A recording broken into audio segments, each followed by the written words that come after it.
It's September 2nd, and football is back. So is Scoop Talk. I'm Mike Miller with the Herald-Times, joined by my pal Teddy Bailey from the Hoosier Network.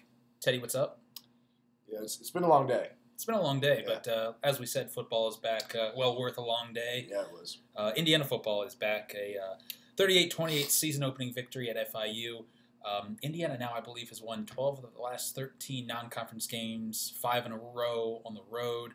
And this one, frankly, it got a little interesting late, but it never really seemed in doubt, especially given the way the offense came out, especially after Peyton Ramsey threw a interception on Indiana's first possession of the game. From there on, especially from the passing game, it was a really impressive offensive performance, diverse and creative in many ways.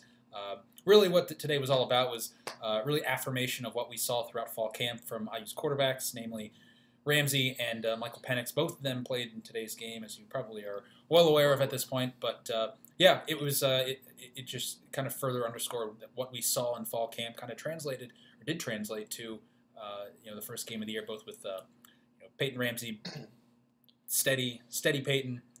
Also, I think had some nice zip. I think his first touchdown pass of the game to Donovan Hill, an 18-yard reception that tied the game at 7-7 in the first quarter. It was a perfectly thrown ball, great catch, just a really good pitch and catch sequence for Ramsey and Hale. But that ball too was just perfectly placed. Had a nice little zip on it too.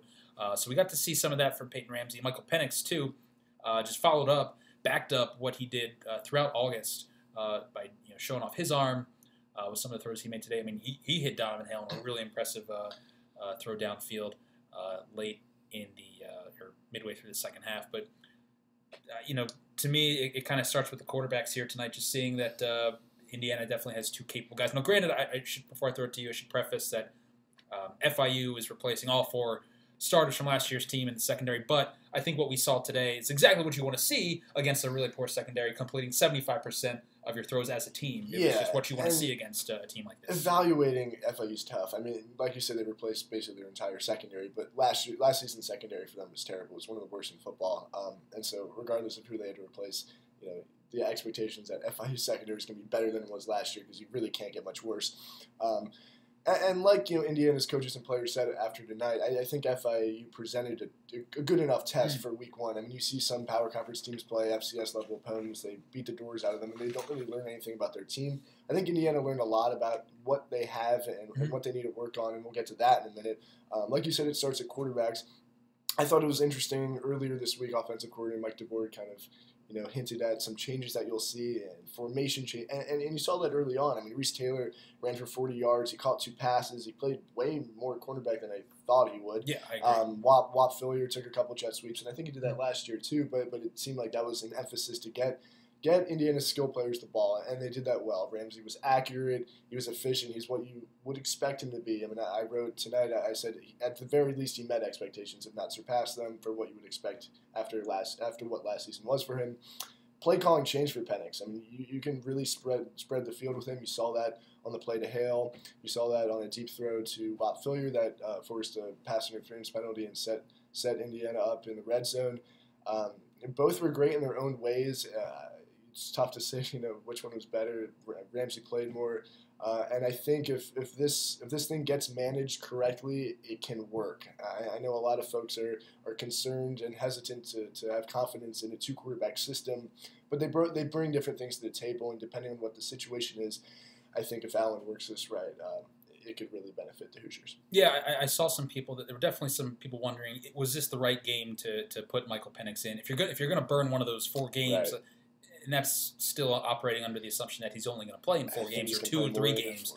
But that's the thing. I think all along it's almost seemed like Michael Penix is almost destined to play more than 4 games, just because it's hard to keep him off the field. It is, and I think from some of the earliest moments in fall camp, I think Tom Allen saw that, and I think they saw a guy that they want to get involved, much like Reese Taylor is a guy that he's not going to redshirt. Now, obviously, it's different. Quarterback, he'd like to create that extra year of separation with Penix, but I mean, he's a talent that it's clearly what you saw tonight in some of his best moments. I mean, he was 8 for 10 for 96 yards and a touchdown. The upside is so plain to see. The arm everything. I mean, so much about he. To me, I haven't watched decades of Indiana football, but to me, he seems like a very among the most impressive, quarterbacks that really they've really brought in recent memory. Obviously, you bring in a guy like Trey Roberson years ago, Nate Sudfeld kind of blossomed into the career passing leader, but just from raw talent stepping in day one, looking as prepared as he did, as capable at that position as he did, it was just a really impressive debut for Michael Penix, to get out there tonight. And again, like I think the whole plan all along, I think Tom Allen wanted him to see him very early on this season, just to see how he handled the game situation, given everything that they allowed him to do with the first team in fall camp. Yeah, some folks were surprised that Penix got in the game. I think that was the plan all along to play. It was just from the earliest point in fall camp. It was just a matter of when he was going to play. Last thing on Penix, I think his poise was honestly maybe his best characteristic tonight. He really, Allen said there was a lot of question marks with this team, a lot of unknown. You're not sure what you're getting from your guys. You're not sure what you're getting from FIU in week one. And Penix made the right reads, the right decisions. He didn't try to force the ball. He definitely didn't try to do too much. You got to be happy with how the true freshman quarterback handled himself and handled the offense too. That was, I think, obviously the good news tonight. And there wasn't a whole lot of bad news, but the concerning thing, I think, is clearly the Indiana defense, without question, a work in progress as they kind of retool with some of the starters they lost, now gone. Front seven especially is a big question mark coming out of this one. What FIU put together 170 yards on the ground. And really at times kind of embarrassed Indiana, frankly. I mean, that first scoring drive after they turned the Ramsey interception to like a methodical touchdown drive. They had 7 carries, I believe, they were averaging 7.1 yards from 7 carries on that drive. It was an 11-play drive. They ran it 8 times. Yeah. They churned it out. I mean, they were running at will. To FIU's credit, they're a running offense. They have 2 quarterbacks. I mean, there's a theory if you have 2 quarterbacks, you have no quarterbacks, and I'm inclined to say that's FIU's situation. They brought in a Bowling Green grad transfer that has a rocket arm but can't control it and has turnover problems. You saw that on the Jonathan Crawford interception. Then they had Alexander, who's more mobile. They only threw for 150 yards between those 2 quarterbacks or so. And so to FIU's credit, they have a solid running game. But there were some drives where this Indiana defense was playing on its heels in a way that we really haven't seen in the last 2 seasons. Oh, I think that's 100% fair to say. Again, like this is just, it's clearly a work in progress. Yeah. I mean, there's a lot of still questions about, this defensive line. And especially when you look, this is not a defense right now, to me, that looks like it's, ready for, the test of Big Ten play. They're going to get a Power 5 team in Bloomington next week with Virginia. So it's going to be really interesting to see how they stack up against those guys. But tonight, I mean, they just didn't get it done. I mean, you take the good with the bad with the good, really. They reached their goal for takeaways, had 3 takeaways, 2 by John Crawford. Big night for him. Niles Sykes had a fumble recovery. So, I mean, they're getting back to the takeaways, which just weren't there in consistent doses last year. That's very encouraging, especially that they were able to do that against the team you theoretically should be able to take advantage of that against FIU. But again, front seven is a big concern. Especially going into next week, like I said, against a Power 5 team, but also long term. What is this going to look like as we kind of flush out the rest of the season? Where does this team get better, defensively in that regard? I'm not sure, but yeah, I mean they got bailed out by. It's weird to say that that defense got bailed out by their takeaways, but they kind of did. I mean, this game looks different if they don't get those 3 takeaways. That's an obvious statement, but. They also kind of got bailed out by the fact that FIU was running so effectively. Those methodical drives, 10 minutes, over 10 minutes off the clock. They had a 6.5-minute drive.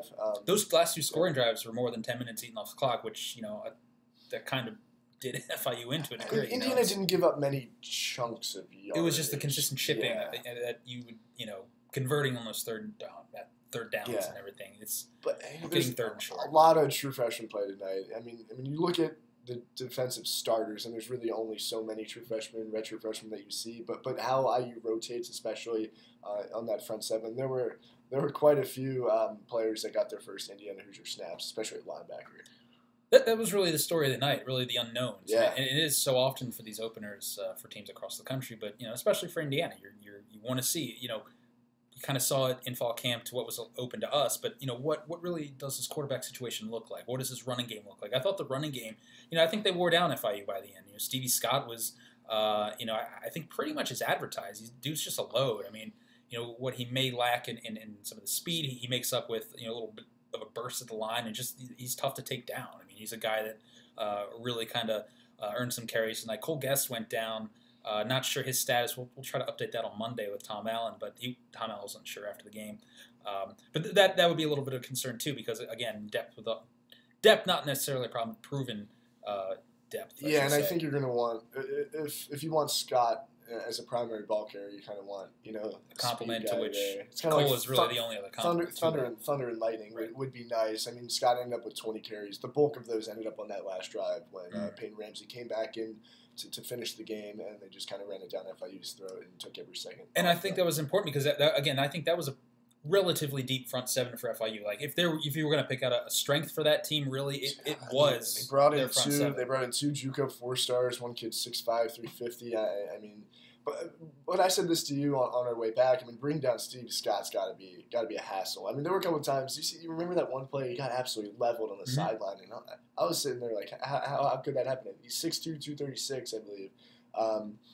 But you got to think bringing him down 20 times has to take a load off the front seven and kind of wore him down, like you said. So I think that's yeah. I mean, it's FIU, it's conference USA, but again, that was what you wanted to see in this game, to be able to do that against a team that actually would give you a decent test. But it's FIU, it's not Southern Illinois.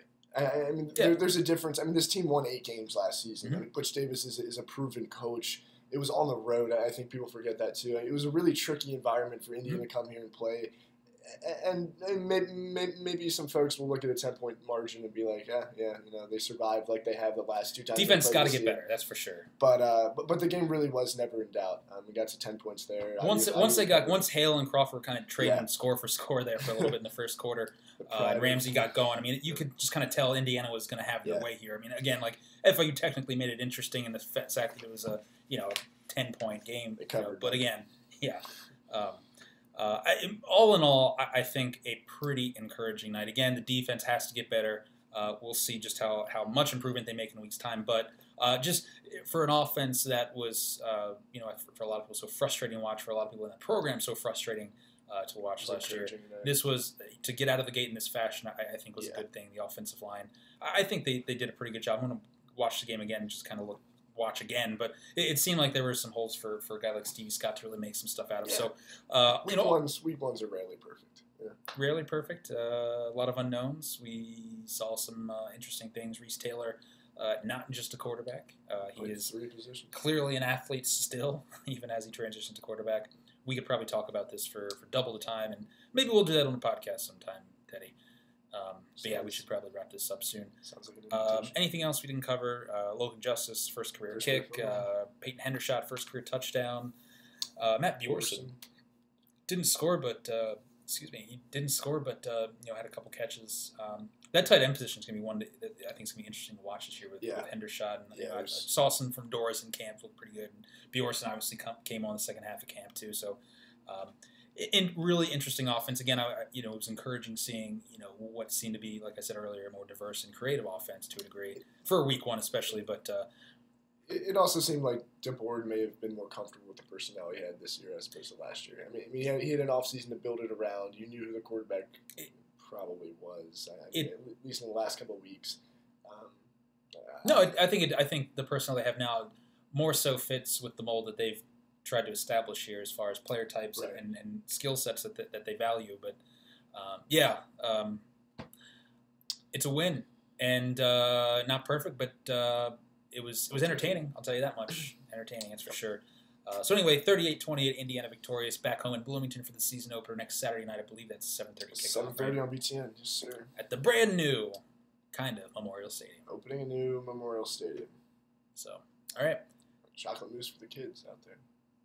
Free chocolate mousse. Is it free? Yeah, on the Nod Park. Knothole Park? Knothole Park, yeah. Free chocolate mousse, huh? For the kids. Bring the kids. Bring me too. Bring me some. All right, this has gone on so long. Thanks, guys. We'll see you next week. Adios.